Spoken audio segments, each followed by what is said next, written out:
Jutro sa nama je Fitness studio Bojana. Oni su spremni pa ćemo vidjeti šta nam to danas savjetuju. Prošlog puta sam napomenula da je vrlo bitno dobro se zagrejati, a Vedrana i ja smo to uradile u parkiću ovde preko puta studija, tako da sad ćemo pokazati kako se možete istegnuti u parovima. Evo, krećemo sa jednom vežbicom za istezanje zadnje lože. Znači, stavit ću šaku na gornji deo pod kolenice, drugu šaku na donji deo i lagano ću potiskivati. Naravno, Vedrana će da mi kaže da li je ovo u redu, znači malo po malo postepeno povećavam. Je li u redu? Je li prija? Prija. Odlično. Isto ćemo to uraditi na drugoj strani. Možemo drugu nogu. Odlično. Bitno je samo da ko pomaže, da ne gura rukama, da to ne bude napor za onoga ko pomaže, već da se nekako ostanimo ovako celom težinom tela. Znači možemo ovako iz stojećeg položaja, možemo iz klečeće kao što sam malo čas pokazala. Odlično, tako se istegne lepo zadnja loža, jel da? Dobro, ostavit ćemo nogu dole, stopalo na pod. Evo još malo zadnju ložu. Znači, dosta ljudi ima skraćenu zadnju ložu, Vedrana nema dobro, ali simulacija, znači, ko ne može da ispravi koleno, ako je koleno blago savijeno, polako, bez pritiska, šaka na koleno, lagano se pogura pod kolenica. Nekoliko sekundi samo prvo uđemo u položaj, onda nekoliko sekundi guramo i posle će sam vežbač da nam dozvoli da još malo poguramo. Evo, Vedrana dozvoljava, znači da se još malo dublje istegne zadnja loža.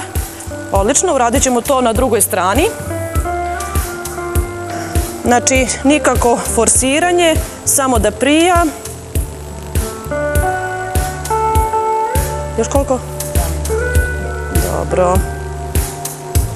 Je li dovoljno ovoliko? Odlično. Ajmo da legnemo na stomak, da istegnemo sada malo prednju ložu buta. Stavit ćemo nogu u kolenu i blago podići na gore. Naravno, sve to Vedrana bi mogla i sama da uradi, ali sa partnerom nekako je lepše, lakše, bolje. A i može veća amplituda da se odradi, je li tako, Vedrana? Znači, Vedranin zadatak je da sada uživa, da odmara, da sluša ovu laganu muziku. A moj zadatak je da joj pomognem da se dobro istegne, jer nema dobrog treninga ako nije dobro istezanje odrađeno. Dobro, možemo na drugu stranu.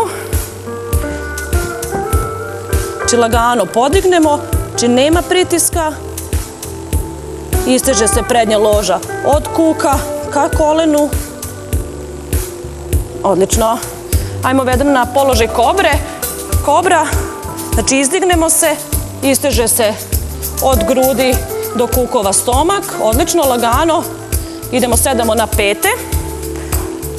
Povučemo rukama unapred. Što više, znači, možete, ako vam je recimo tu kraj strunjače, da se uhvatite za strunjaču i da imate neki osjećaj kao da visite. Lagano možemo da pritisnemo. Ako je potrebno da povučemo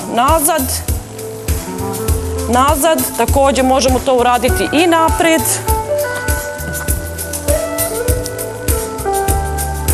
Ok, možemo, Vedrana, sednemo u turski sed, da pokažemo još jednu vežbicu za istezanje unutrašnje lože.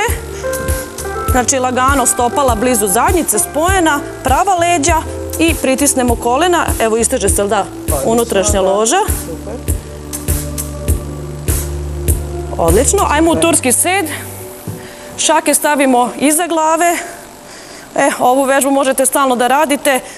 Kad god nađete nekoga blizu sebe, kažete, ajde malo da mi se istegnu grudi, da se malo isprave leđa, zato što se, samo da pokažem, znači stalno smo svi pogrbljeni. Evo sada lepo ramena nazad, šake iza glave, naslonimo stomak na leđa i povučemo laktovima unazad. Evo još malo istezanja kičmenog stuba na gore, par sekundi i završile smo.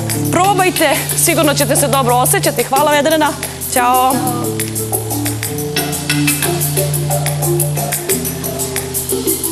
Loše da pre treninga